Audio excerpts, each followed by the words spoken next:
involving a truck and a van carrying disabled passengers. Look who's watching. A controversial security system is keeping a close eye on subway riders. And amazing pictures from the West Coast. A landslide brings down more than a dozen million-dollar homes. Good evening, everyone. I'm Jim Rosenfield. I'm Roz Abrams, and I just want to begin this broadcast by saying welcome, Jim. Thank you, Roz. We are so glad to have you back from that other channel. And needless to say, I look forward to working with you for a long, long, long time. Thank you so much. I'm thrilled to be back here at CBS, Roz, and I'm thrilled to be working with you. Oh, I love it Such when you a talk professional. like that. Well, you'll see. We'll have more time to talk later on in this broadcast. Lots of news today. Let's have at it. Has been busy. We begin with tragedy on the roads in northern New Jersey. Crews are still cleaning up from debris from a deadly crash involving a truck and a van carrying disabled passengers. This happened this morning in Hawthorne, and that's where CBS 2's Jay Dow joins us live. Jay? Jim, take a look at this minivan over here sitting on the flatbed truck. You get an indication of how severe this accident was. And as crews continue to clear Ray Avenue here in Hawthorne, the company that owns the truck at the center of the accident is assisting in that effort. The big question this evening, how did the driver lose control of his rig? Eyewitnesses say the driver of this dump truck must have known something was wrong, but could not do anything about it, as he barreled out of control down Ray Avenue at about 10 o'clock this morning. It doesn't stop. It's still going. The initial investigation seems to suggest that he may have been suffering brake problems or brake failure. Everybody seems to say that he was pulling on the air horn. The timing could not have been any worse. As the truck crossed bustling Goffle Road, it plowed into a van carrying 7 people. 5 of them developmentally disabled residents and 2 employees of the private nonprofit Eastern Christian Children's Retreat in Wyckoff. The van, which was taking the residents to a day activity in nearby Prospect Park, then crashed into a minivan with just a driver inside, pinning it against a utility pole. I came in a rescue truck, and I just started helping taking victims out of the car, you know, with the Maverick tool and just counting up, and it was a mess. The dump truck, which had just left a job in Oakland, landed on its side, spilling dirt and chunks of pavement on the street. In all, 8 people were injured and taken to area hospitals, but one of the retreat van's passengers did not make it.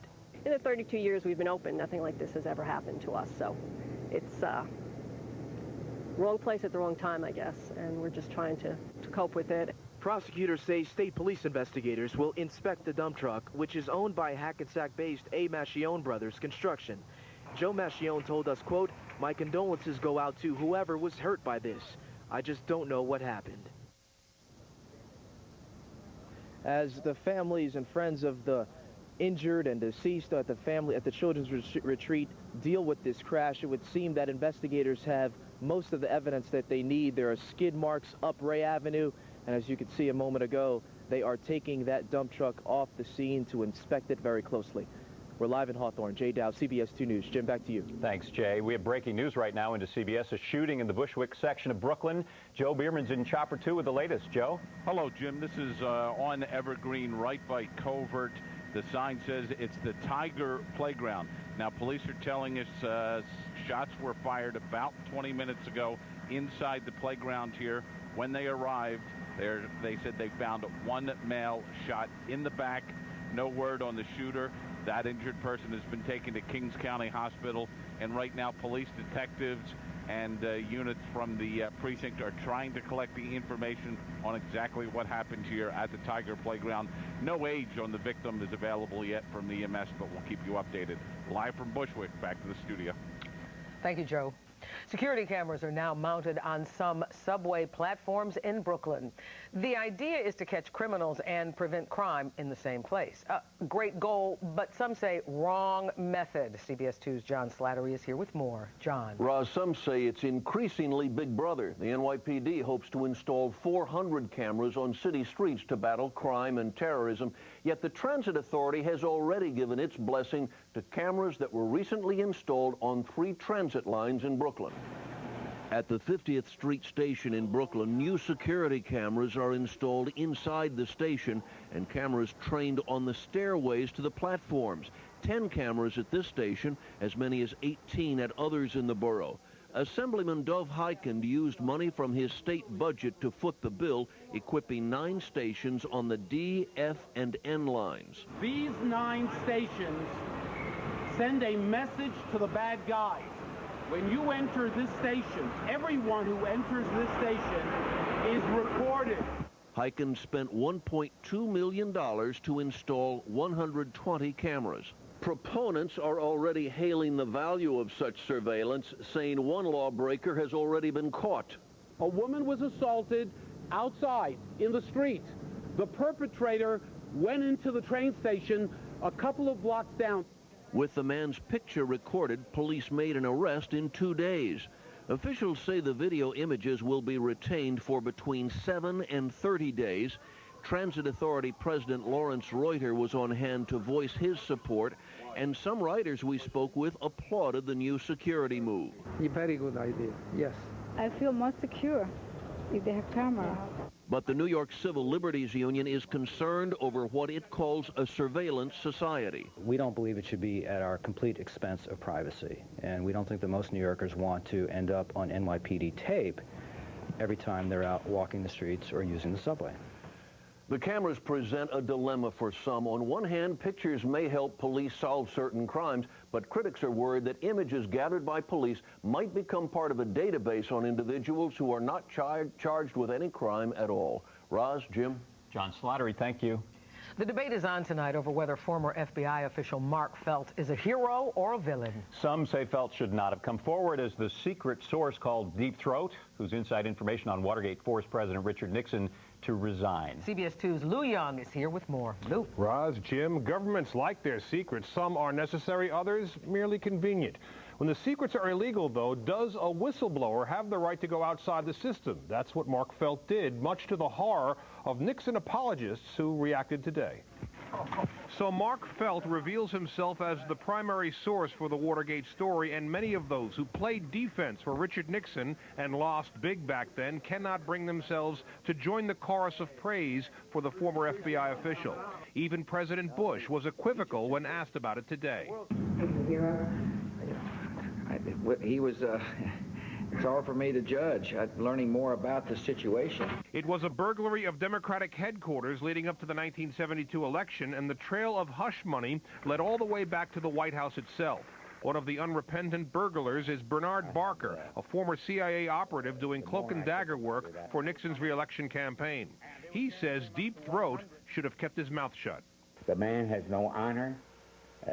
I think he is a crumb, and I think that I don't see how he can live with himself. I've never done anything dishonorable in my life, and I would do everything that I did, I would do exactly the same all over again. Former White House counsel Charles Colson also did time for the cover-up. He says Felt should have gone through channels, but journalist John O'Connor insists Felt was trapped by the size and extent of the criminal conspiracy. They had to go around the power structure that was doing the obstruction. There was some hush money being paid out of Mexico. Right. One. Which the FBI wanted to investigate, which the White House said, no, keep your hands off of that. There's a CIA operation down there. It's too sensitive. That was the obstruction for which President Nixon actually resigned. Bottom line, it was the story, the truth, that eroded Richard Nixon's credibility and forced him to resign. The reporters who broke the story, Bob Woodward and Carl Bernstein, recently donated their notes and papers on the case to the University of Texas in Austin. Now we have a face for the source that led them to so many of the facts. Felt insists he never intended to bring down the president, but simply wanted to thwart a cover-up of a crime. For more than 30 years, he kept the secret partly out of shame. His family convinced him to go public. Jim, Ross? Lou, some people have raised questions about Felt's ulterior motives. What might they have been? He was passed over for directorship. J. Edgar Hoover died only a month before Watergate, and some suggest that he was having his revenge on Nixon. Curiously, he was convicted of authorizing illegal break-ins in other investigations. Ronald Reagan pardoned him in 1981. Richard Nixon sent him a congratulation note and a bottle of champagne. Wow. Okay. Lou Young, thank you. In Southern California, an early morning landslide sent million-dollar homes crashing down a hill and forced the evacuation of close to 1,000 people. It happened in Laguna Beach, which is about 50 miles southeast of Los Angeles. That's where CBS reporter Laura McLaughlin is live with the latest. Laura. Well, Roz, at this hour, the homes are continuing to slide, albeit very slow. As you might imagine, folks are still on edge here. Over 1,000 folks have been evacuated, 500 homes in jeopardy still at this hour. We can tell you that although the folks this morning weren't sure what was happening here in this neck of the woods, they were almost certain it was an earthquake.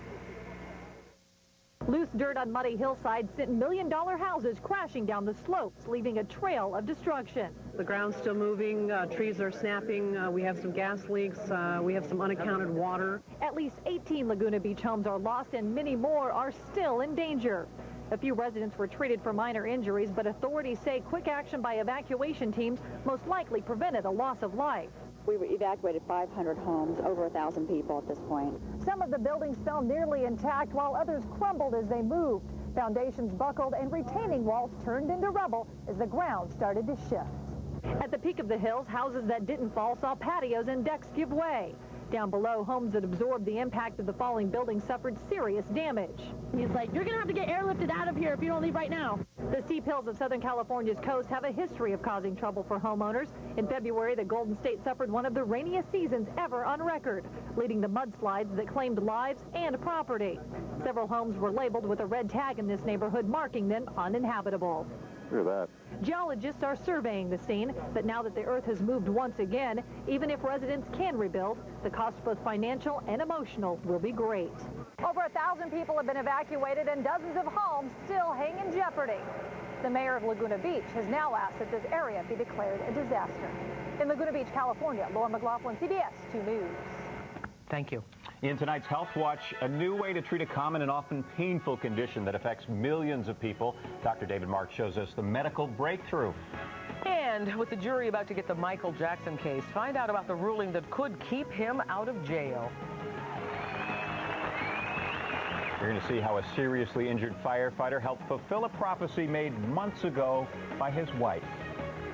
And I'm meteorologist John Belaris. It was another nice day today. It was dry, a little bit cooler. Some rain waiting in the wings. Will it spoil your upcoming weekend? You'll find out in just a few moments.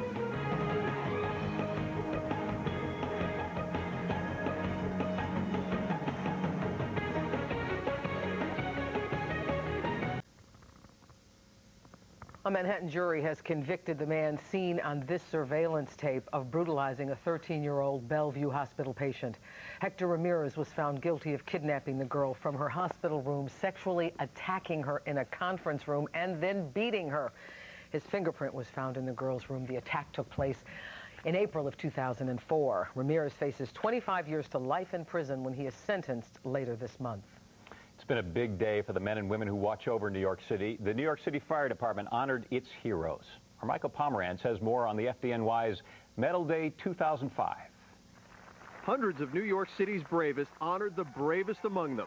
And 6 of those come from Queens Ladder Company 138 for their heroic work at this Jackson Heights fire last December that killed 2 and injured 15.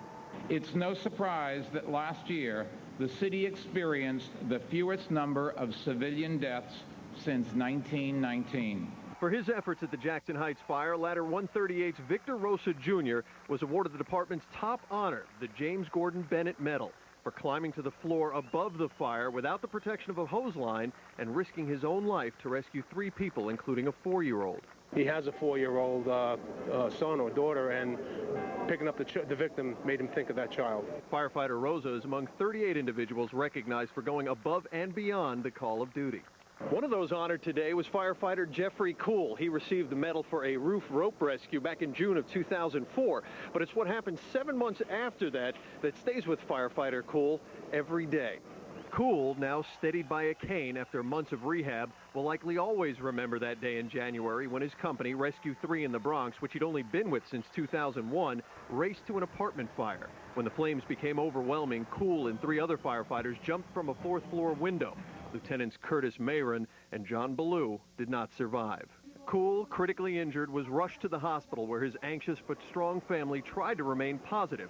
Kuhl was reminded of that today. One of the first things his wife said to me in the emergency room was, "We're going to Medal Day." So I told him that this morning. We're here, thank God. Brothers in bravery at the city's 136th Medal Day ceremony, honoring the men and women who run into harm's way, the members of the FDNY. Michael Pomerantz, CBS 2 News. And we have breaking news into the CBS 2 newsroom. A child has been hit by a bus. Joe Bierman live over the scene in the Bedford Park section of the Bronx. Joe. Well, Roz, this took place, police say, around 3:30. Apparently, a little 2-year-old girl ducked out in between two automobiles here on the southbound side of the Grand Concourse, right before 196th Street. That BX1 bus struck the 2-year-old little girl. Now, she was raced to St. Barnabas Hospital. Hospital spokesman tell us the little girl is listed in critical condition. At this point, a major police investigation is underway here, southbound on the Grand Concourse at 196th Street. We'll keep you updated. Back to the studio. Thank you, Joe. Still ahead tonight, it is one of the hottest selling cars on the market, but is there a hidden problem with it? See why even the government's getting involved in this one. A hot-selling book comes to the big screen. Here what the cast of The Sisterhood of the Traveling Pants tells us next.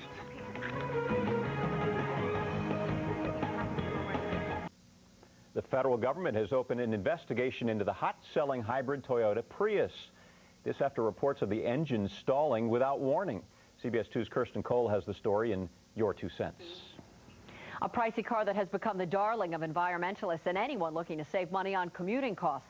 The Toyota Prius frequently has a waiting list that stretches to a year. But now the government has opened an investigation into dozens of complaints that the car is leaving drivers stranded. The growing hybrid market is dominated by Toyota, which has nearly 400,000 gas and electric combination vehicles on the road. The fast-selling Prius is the jewel in their crown. But now 75,000 of its 2004 and 2005 model years are being scrutinized by the National Highway Traffic Safety Administration for suddenly stalling at high speeds. It's a very terrifying feeling. Phil Leinert has seen the problem documented at Edmunds.com and knows how popular this car is. The customer love of the Prius can be quantified by the fact that people are willing to pay more money for a slightly used Prius than a brand new one, just so they don't have to stay on the waiting list. But lately, more drivers are having problems getting off the highway safely. 33 complaints have been documented on NHTSA's website. Drivers saying, "I was scared. This could have resulted in a serious accident. I am concerned that this will happen again and that there will be an accident next time." At the moment, nobody really seems to understand exactly what is causing this difficulty. NHTSA's investigation noted the engine shut down suddenly, without warning, while most drivers were doing between 35 and 65 miles an hour when it happened. Toyota responded today saying, "This is not a recall. Toyota is currently cooperating fully with the agency to investigate the allegations. Toyota will provide complete results of its investigation to NHTSA within the agency's required time frame." Further tarnishing the Prius image is new research by Edmunds.com that the hybrid doesn't live up to its mileage hype, and that unless drivers are putting 37,000 miles a year on the car, they'll actually be spending more to own this fuel-efficient vehicle. I'm Kirsten Cole, CBS 2 News. 5:21. Let's find out what's coming up on CBS 2 News at 6.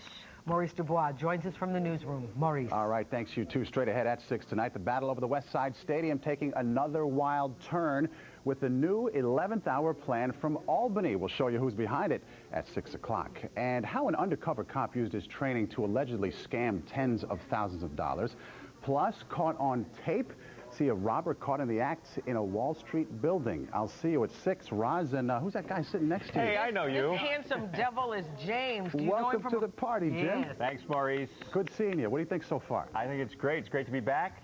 Great to be back with you. We used to work, at that other place. Remember, it's CBS 2, Jim. I'm trying. Whatever you do. I'm trying, Maurice. And keep an eye on that Roz next to you, too. Hello, yes. Really? Good advice, Maurice. Okay. But I'm being good today.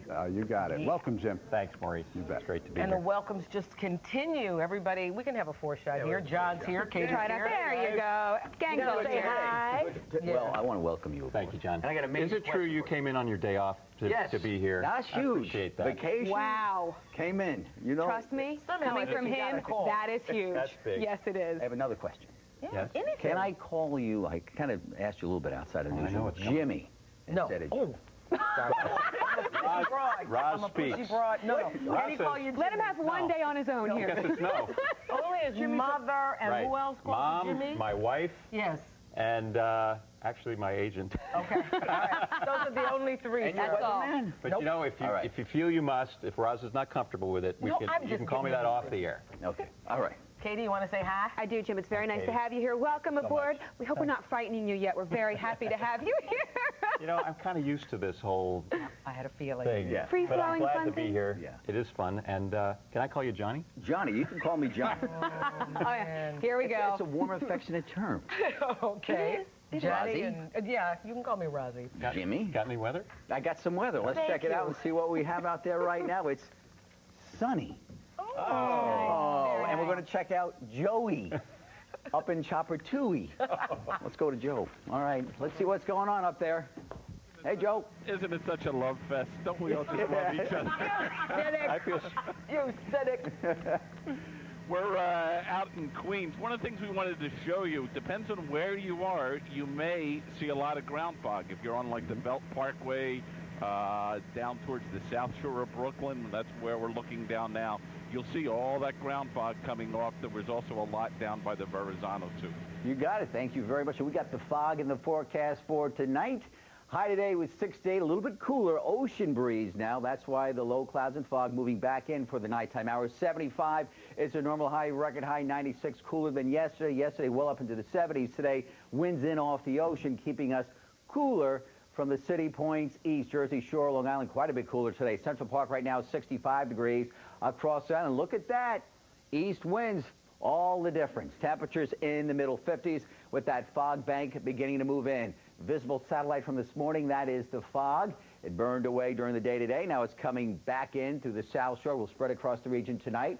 So patches of ground fog developing once again. Early fog for Thursday, then sunshine. A day like today, 70. Flushing by the Bay. Mets, 710. Some clouds dry.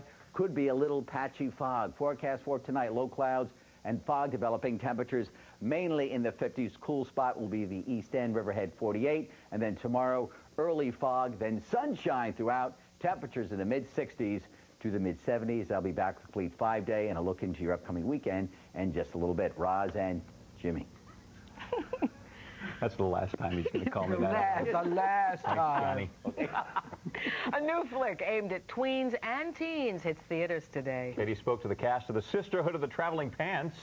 Love that title, and she's here with more. Katie. It's quite a title, right? You may have heard of the book, and there is a reason. This film is based on the best-selling novel by Anne Brashares. Sisterhood is the story of one summer vacation and 4 lifelong friends. Ta-da!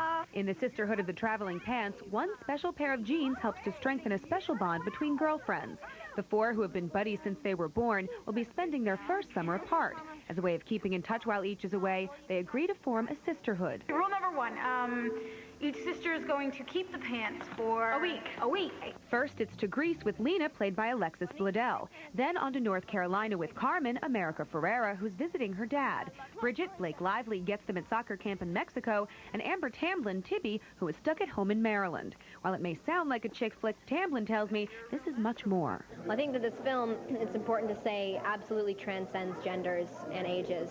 The storylines are about cultural diversity, about sexuality, about family, about life and death, and, you know, the struggle between the two. Rhythm.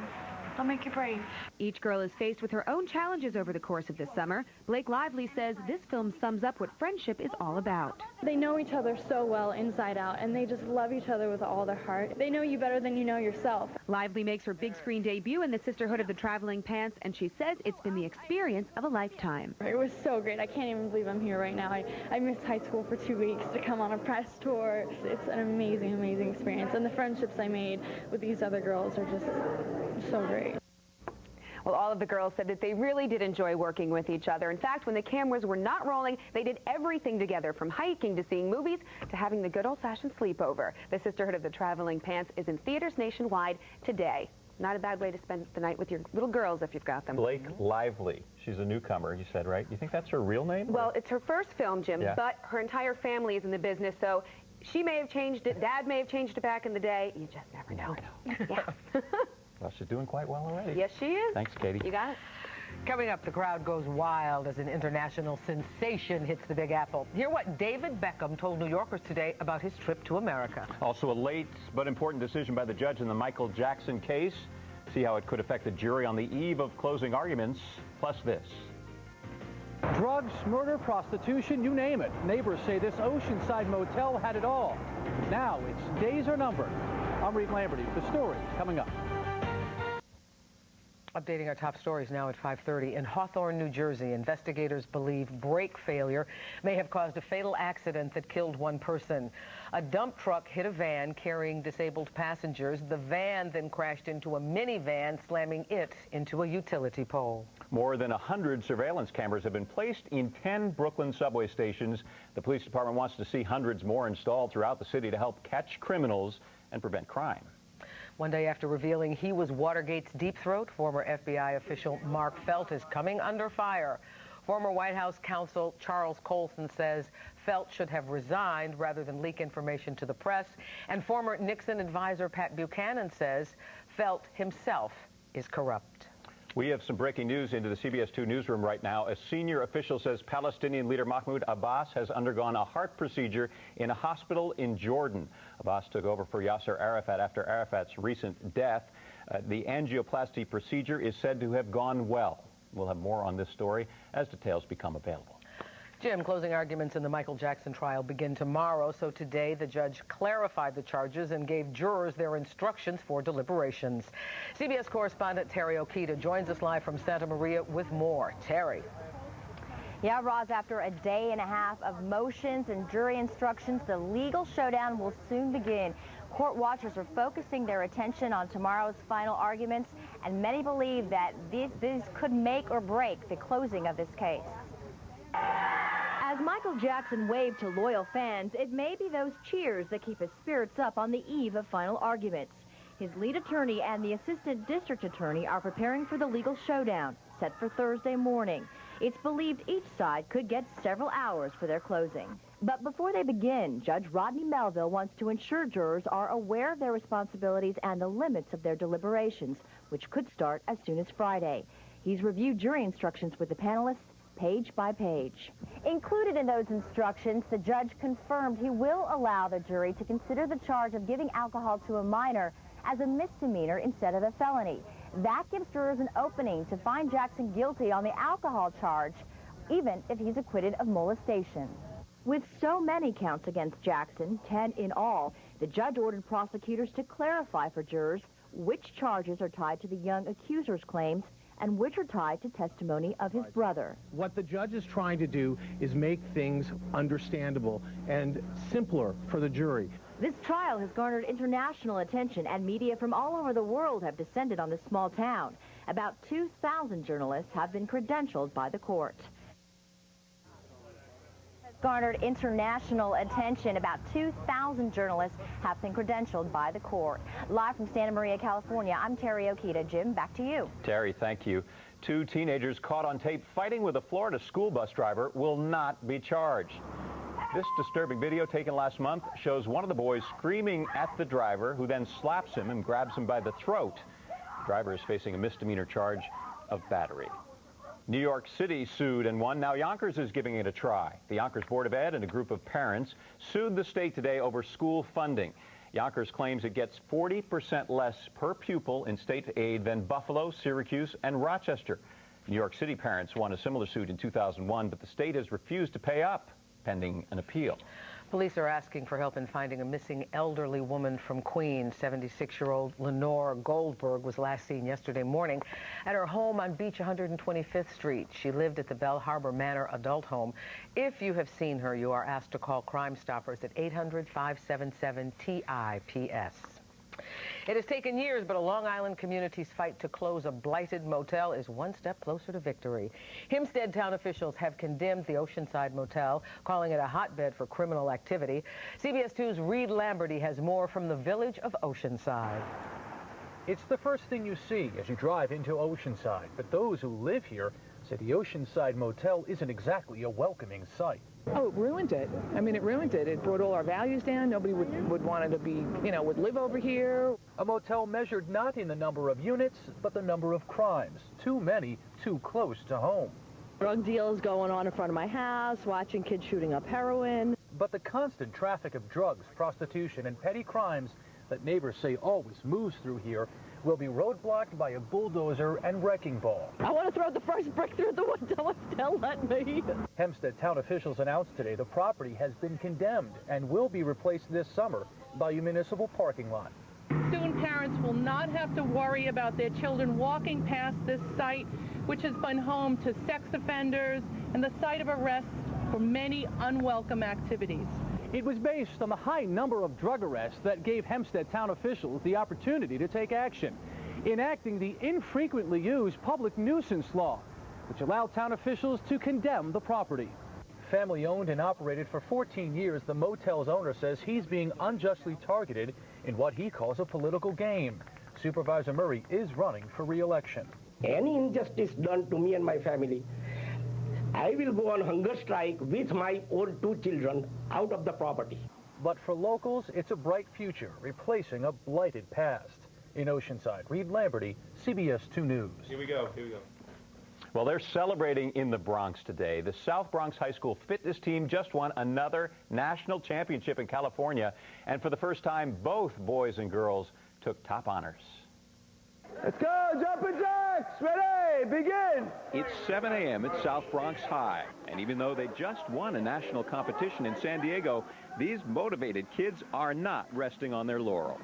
This sport is about heart. You have to have some natural ability, but it's really 90% heart. These 20 boys and girls beat out dozens more from all over the country. New York was represented well. A team from Queens took second place. For South Bronx, add another championship banner in the school's gym. The coaches say the tradition here started years ago. Many of these kids are already athletes, but others were headed for trouble and got a second chance on this team. It motivated me. It kept me out of trouble because I had problems back then, but now I'm doing good. The competition tests kids in all kinds of exercises like push-ups, sit-ups, broad jump, and pull-ups. But the real goal is challenging themselves and their teammates while gaining valuable lessons for life. And it sure feels good, too. Such a small school, like when you go to other schools to see all this equipment and all, we hear that the middle of South Bronx, one of the poorest regions in pretty much the country, and it gives you pride. In addition to all that tough training, the coach also tells us that all the kids have to keep good grades in order to stay on that team, and we wish them well. We do indeed. Okay, soccer superstar and British stud David Beckham is making quite a scene in the Big Apple. There was media madness at the Adidas store in Soho this morning as the heartthrob debuted his new soccer boots. The cleats are just part of his new Dragon collection that includes jerseys, shorts, and pants. Beckham told the crowd why he is so excited to work in the United States. What I love about America, New York, and Los Angeles is the patriotism. When you come to America, it's incredible. Beckham wore the boots for the first time during his U.S. debut at Giant Stadium yesterday. If you want to see more of his entire post-game interview, you can log on to our website at cbsnewyork.com and click on Featured Video in the middle of the page. Still ahead tonight, an infamous 50-year-old case is reopened. Why the body of a murdered teenager from the civil rights era was dug up today. And actress Lindsay Lohan involved in a car accident. See who she says is to blame. 50 years ago, a black teenager was murdered in Mississippi for whistling at a white woman. His name was Emmett Till, and his brutal killing helped to galvanize the civil rights movement. Today, Till's body was exhumed as federal agents reopened a case from segregation's dark past. The FBI unearthed Emmett Till's casket from a suburban Chicago cemetery. A medical examiner will perform an autopsy to answer questions and dispel rumors that have lingered for half a century. Investigators hope to positively identify the body and to find more clues that could point to those involved in the slaying. Till was 14 years old when he was abducted from his uncle's home in Money, Mississippi. His mutilated body was found by fishermen 3 days later. 2 white men were charged with the murder, Roy Bryant and his half-brother, J.W. Willem. Both were eventually acquitted by an all-white jury, but later confessed to the crime. Both have since died. Till's mother wanted the world to see the brutality towards blacks in the South, and she insisted that her son's body be displayed in an open casket for 3 days before the funeral. More than 250,000 people paid their respects. For him to have died a hero would mean more to me than for him just to have died. The Justice Department announced last year that it would reopen Till's murder case. Investigators say the decision was triggered by several pieces of new information and a documentary by New York filmmaker Keith Beauchamp. CBS Evening News is coming up at 6:30. John Roberts is in tonight for Bob Schieffer, and he's joining us with a preview. John? Hey, good afternoon to you, Jim, and may I be one of the later ones to welcome you back. Thank you, John. Terrific. Good to see you back. Appreciate it. Maybe your reappearance here is an indication that I'll be back at some point. All right. Well, you've been in this chair, too. I have. At CBS, Absolutely, too. I have. Hey, coming up tonight in the CBS Evening News, we're going to give you a close-up look at those terrible landslides in Laguna Beach, California today. Bill Whitaker and Sandra Hughes are looking into that tragedy and as well whether or not there are multiple tragedies just waiting to happen in all of those rain-soaked hills in California. That one coming up tonight. If you're looking for a car, General Motors is hanging out the Blue Light Special, offering the public cars for the same price as they give them to their employees for. As much as $5,000 off on some vehicles. Anthony Mason tells us tonight it's a sign of trouble in the domestic auto industry. Deep Throat, Mark Felt. Hero or villain? We'll hear from a lot of people tonight, including President Bush. And any adult who has suffered through shingles knows just what a terrible disease it is. But is medicine on the edge of a new vaccine to prevent it? Elizabeth Caledon will look into that story for us tonight. That and a whole lot more coming your way on the CBS Evening News. And again, Jim, welcome back. Thank you, John. We'll be watching. Coming up in Health Watch, why taking prescription medication for a sleep disorder could be a recipe for a much bigger problem. And coming up at 6, an 11th hour plan is introduced in the battle over the West Side Stadium. And I'm meteorologist John Belair's Viper radar picking up a lot of rain to the south. Will that rain make it into your backyard over the next 48 to 72 hours? You'll find out in a few moments with the complete 5-day forecast and trend when we come right back. Today is the first day of hurricane season, and the latest forecast warns it could be a busy one. Experts are saying the ocean continues to heat up. That means more hurricane activity in the Atlantic Ocean. Forecasters are predicting 15 named storms will pound the East Coast, with 8 of them becoming hurricanes. In recent years, remnants from hurricanes and tropical storms have caused huge flooding problems in New Jersey. And this doesn't bode well for us, does it, John? No, it doesn't. No, we'll be keeping a close eye on that this upcoming season. It's going to be very active, and we're going to be right on top of it. And we'll be doing a little storm chasing as well and keep you apprised of a very, very dangerous tropical season coming up. I'm going to expand on that in a moment. Let's check out what we have first. And this is some floods due to the hurricane season last year.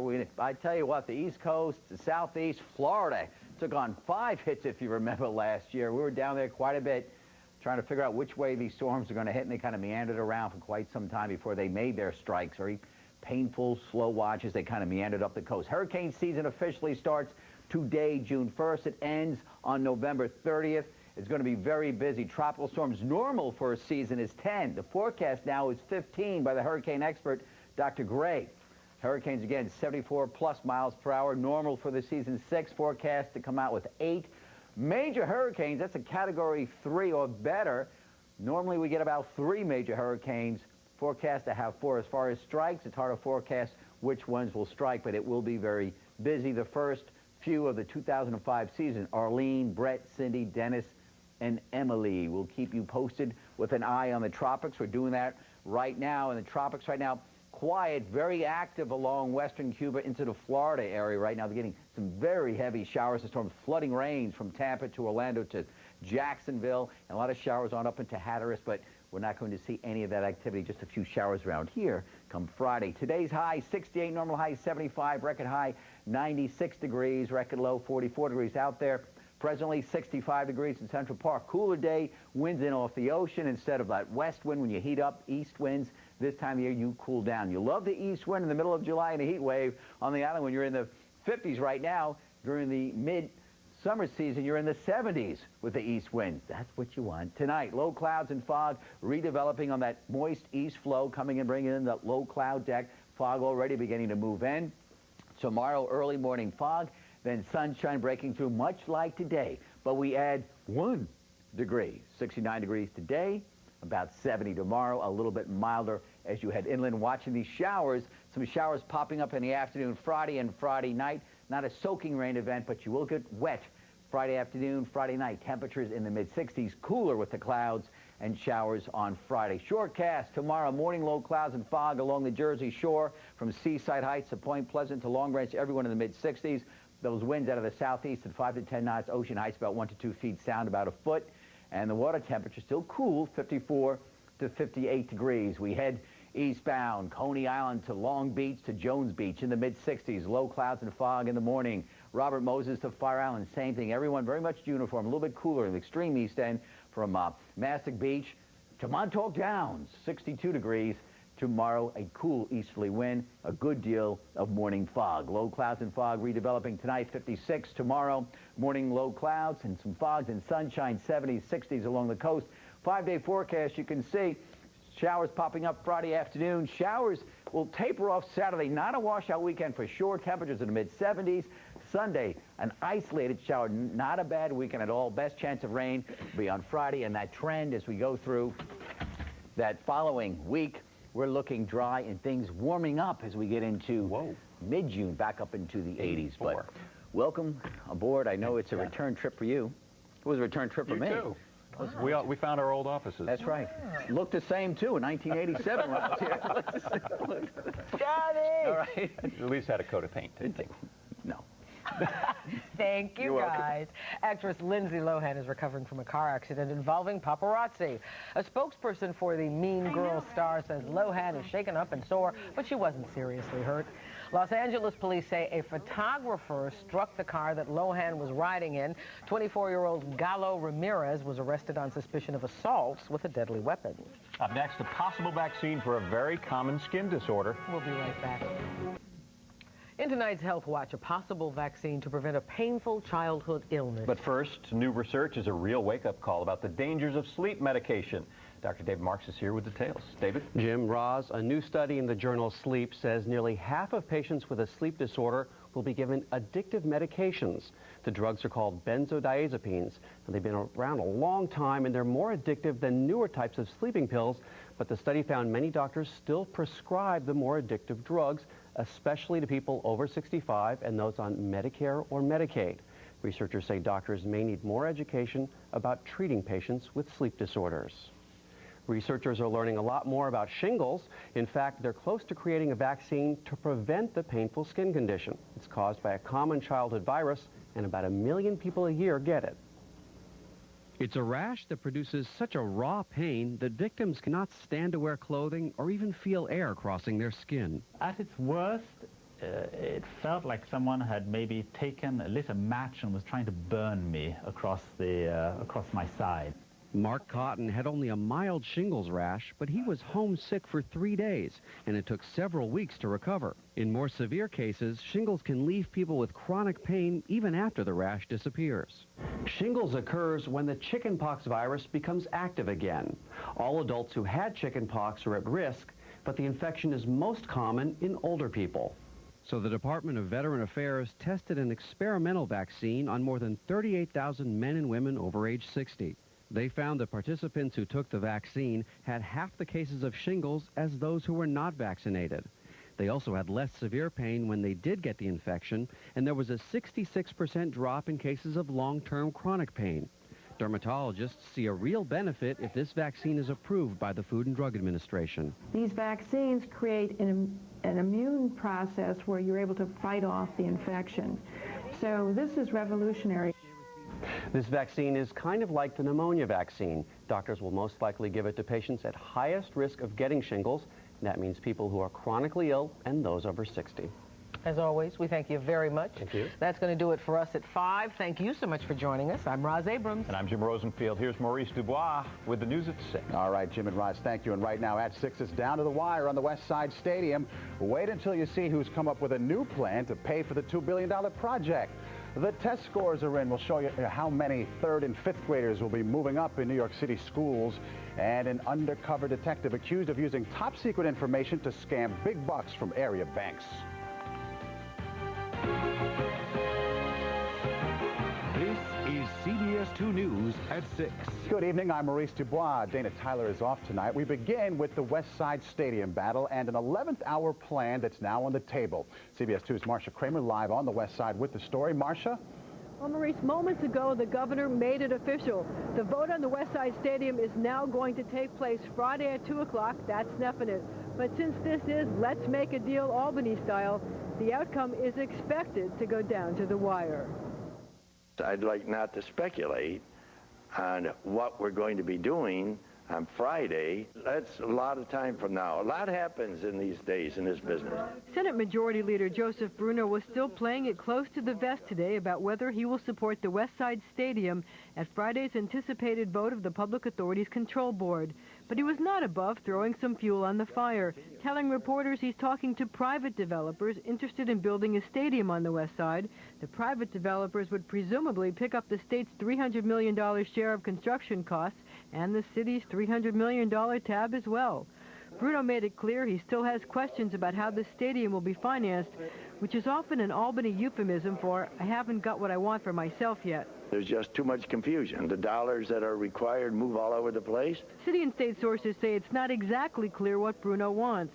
Assembly Speaker Sheldon Silver, they say, wants economic incentives to encourage businesses to locate in lower Manhattan. But apparently there has been no agreement there. For his part, the executive director of the 2012 Olympics Committee tried to put pressure on Bruno and Silver by talking up the stadium's economic benefits to the city. Unfortunately, we are dealing with an enormous amount of distortion about this project, which from an economic development standpoint is exceptional. And there was a little twist in Mayor Bloomberg's cell job today. If we were to get the Olympics, it would be phenomenal. But the answer really is we need the extension of the convention center, and the reason that you want to rent it to the Jets is they're willing to pay $1 billion for the privilege. And what could affect everything is a court decision due tomorrow in which a judge is expected to determine whether the MTA acted appropriately in selling the Hudson Rail Yards to the Jets. Live at the Hudson Rail Yards, I'm Marcia Kramer, CBS 2 News. Maurice, back to you. Thank you, Marcia. And now to some good news for Mayor Bloomberg. Test scores are up in math and reading for 3rd and 5th graders, just 2 weeks after we learned they were up for 4th and 8th graders.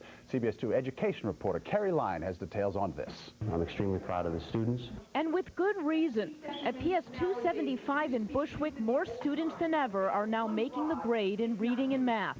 Most of all, I have to say the support that I get from the parents, the students, and the staff has really made us improve the scores. Across the city, elementary and middle school students are posting record gains. 54.8% of students are now meeting standards in reading compared to 40.4% last year. And 50% are now meeting math standards, up from 42.5% last year. The biggest jump in scores is among 5th graders, who for the first time could be held back if they fail one of the tests. In reading, 68.8% of 5th graders are now meeting standards, up from just 49.3% last year. And in math, 53.7% of 5th graders meet standards, compared to just 38.5% in 2004. Some attribute the gains to an overemphasis on test preparation. The mayor says, when you raise the requirements and when you hold people accountable, people perform better. That said, 9% of 5th graders, or 5,636 of them, failed one of the tests and will have to pass it in summer school to go on to the 6th grade.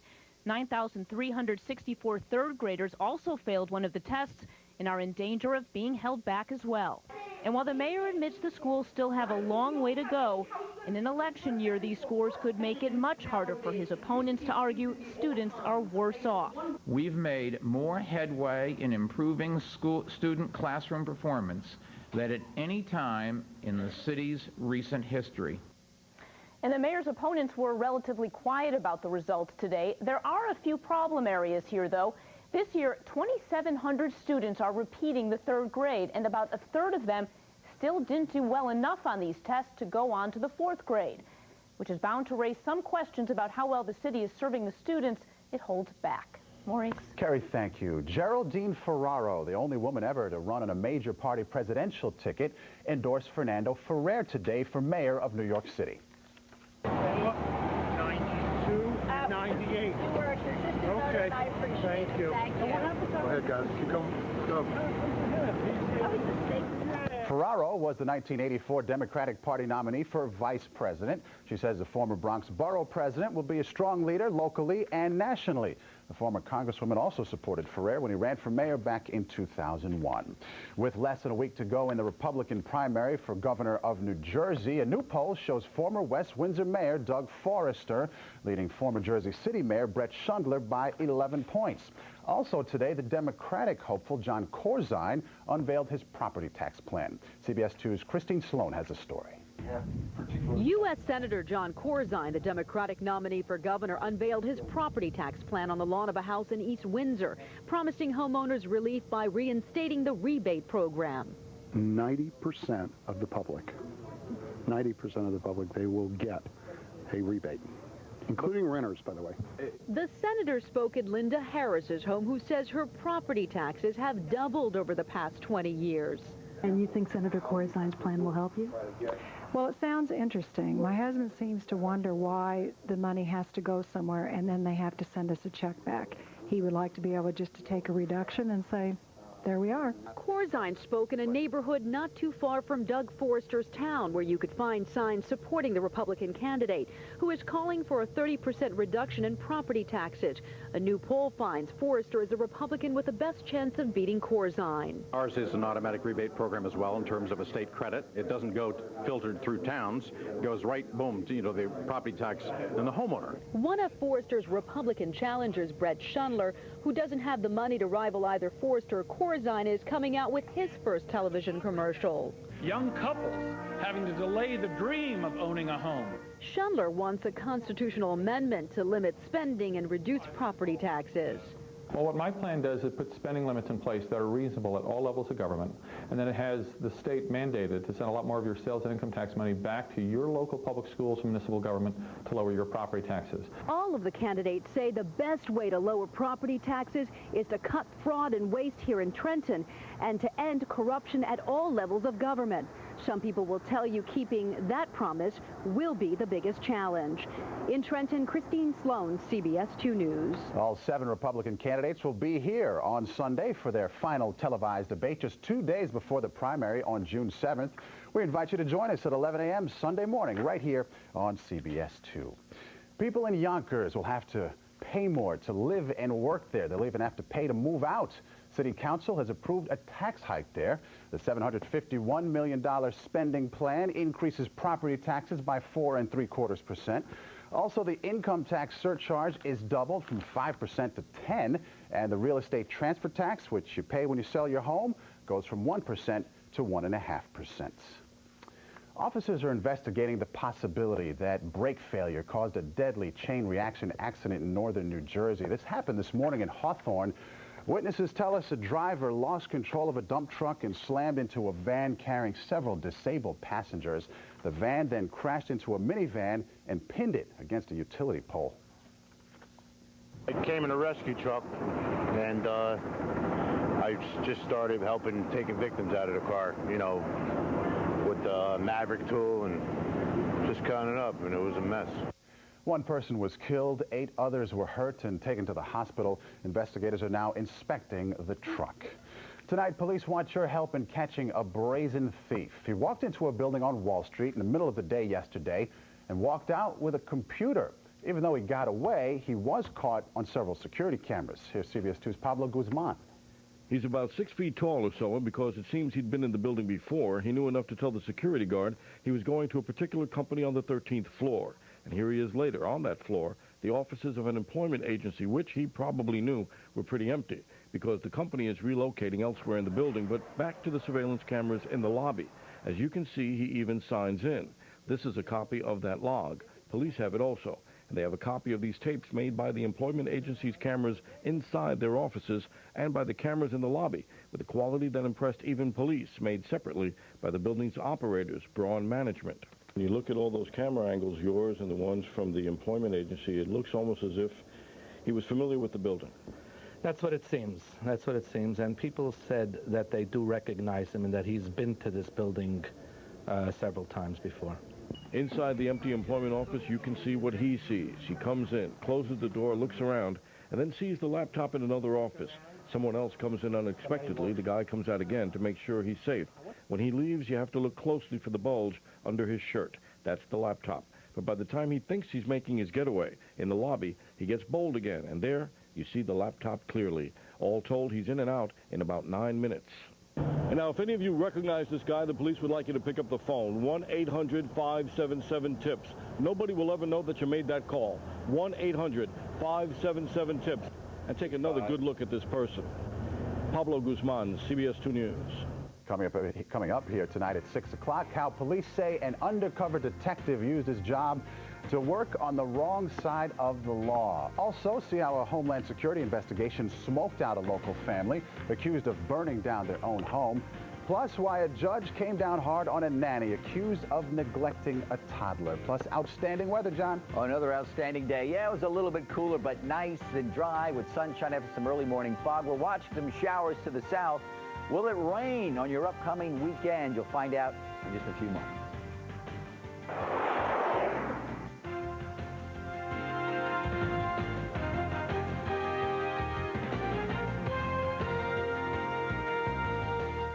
Police in Nassau County were shocked when a well-respected detective in their department surrendered to face felony charges of fraud. CBS 2's Long Island reporter Jennifer McLogan has details of today's surprise arrest. Fellow officers say they're stunned and embarrassed. He's been a decorated veteran Nassau County undercover cop, earning some $100,000 a year. But in the department detective? Were you stealing from taxpayers? But investigators arrested Detective Rodolfo Barrio, one of their own, and charged him with using his undercover alias to go on a personal spending spree. We discovered the misuse of the undercover identity, which included misuse of a fictitious social security number that Detective Barrio had obtained as an undercover detective. Nassau County investigators for whom he worked, the detective was credited recently for cracking a big fortune-telling scheme. And Nassau Police Internal Affairs discovered Detective Barrio was allegedly using his department-provided undercover identity, Joseph Batista, and the Batista Social Security number to obtain 23 false credit lines exceeding $60,000, running up huge debts at least 3 banks, and taking tens of thousands in computers, furniture, automotive products, appliances, and electronics from these stores to his own home he used to share with his wife and 2 children. The detective is recently divorced. In this particular situation, there's definitely a betrayal of trust and a risk to law enforcement's continued use of undercover identities. The detective pled not guilty. He was released on his own recognizance. His lawyer tells me there's an honest explanation for what happened. In the meantime, the detective is suspended. The investigation here continues. From Mineola, Jennifer McLogan, CBS 2 News. And it was sentencing day today for an Eastchester nanny who left a toddler home alone while she went Christmas shopping. Victoria Brathwaite was given 3 years probation. The judge added on 75 hours of community service because she said the nanny didn't comprehend the seriousness of the crime. Brathwaite pleading guilty to 1 count of child endangerment after being arrested in December for leaving a 16-month-old girl alone. The toddler was unharmed, however. Still ahead tonight, how building a dream home after a holiday fire landed a couple in hot water with the law. And there's some rain on the way. What's that got to do with your weekend? John with the answer and your forecast. A husband and wife team accused of being partners in crime face some serious charges tonight. Police in Connecticut say they set their own home on fire to try to collect the insurance money. Happened in Trumbull, and that's where CBS 2's Jennifer Jordan picks up the story. Once a dream home, now a crime scene.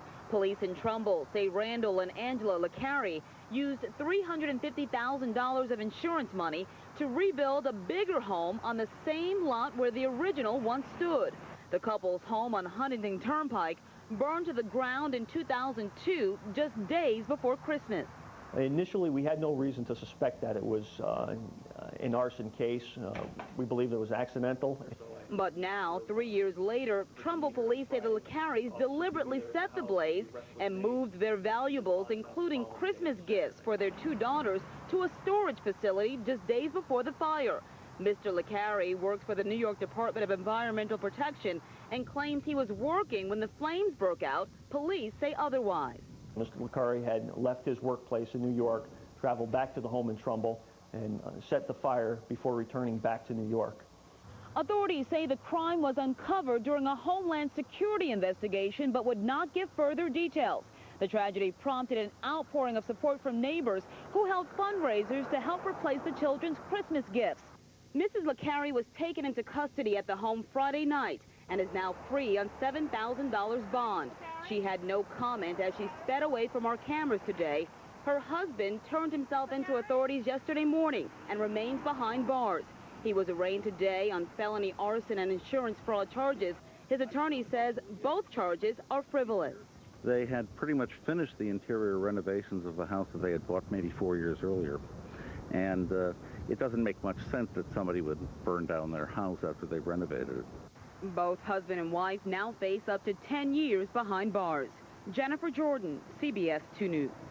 John Bellaris here with yet another winner of the day. Oh, beautiful day today. A little bit cooler. Had that east wind today, and that's the little ocean effect. Keeps temperatures quite a bit cooler. Let's check out our view and see what we have today on a day that saw temperatures only in the 60s today. Well, that was a beautiful shot right there. Only, well, yeah, we were in the upper 70s yesterday, and today in the 60s. We had that east wind today, and let's see, what's our temperature high today? 68 degrees. The normal high 75, record high 96, your record low 44 degrees in 1945. Temperatures out there right now, cooler. City along the coast, 62.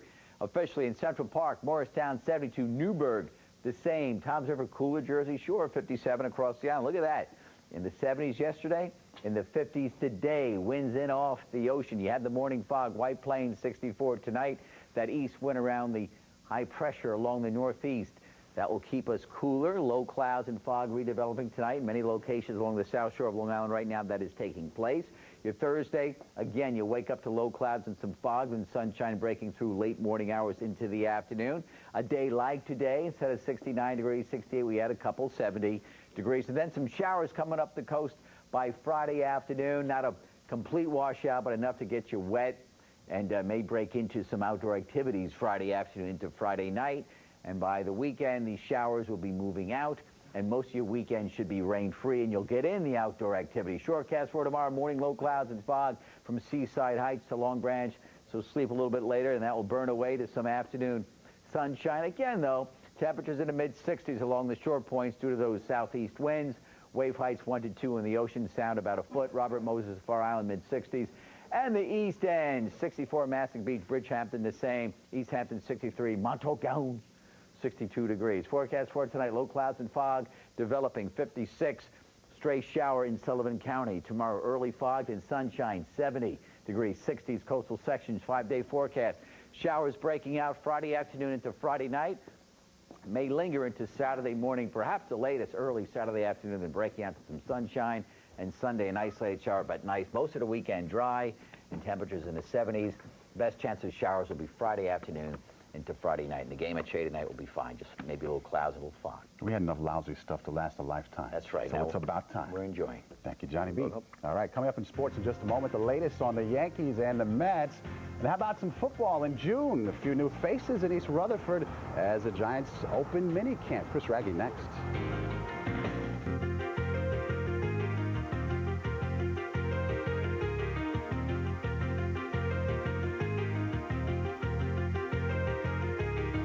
All right, time for Chris's Sports. What's up with the Yankees? Who knows? You would have thought last night would have been a nice night for them to break out. What is it about teams on the brink of contraction that bring out the worst in the Yankees? The Devil Rays took 3 of 4 against the Bombers when they were bombing a month ago. And last night, one of the worst teams around, the Royals, taking it to a team in need of a win after having dropped 2 or 3 to Boston. Robinson Cano, oh no, that error did nothing to help the Yanks or Kevin Brown, but the kid has been solid throughout the Yankee resurgence. Let's give him that.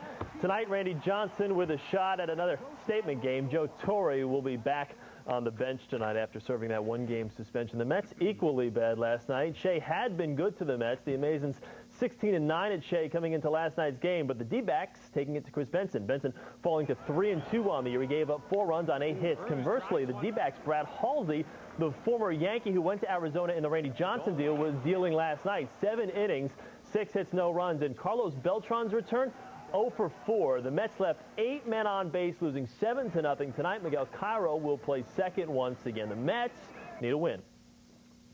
We have a long homestand, and if you get a W early, you want to continue to grow on that. So, we'll get one tonight and then continue to play, and, we have a ways to go.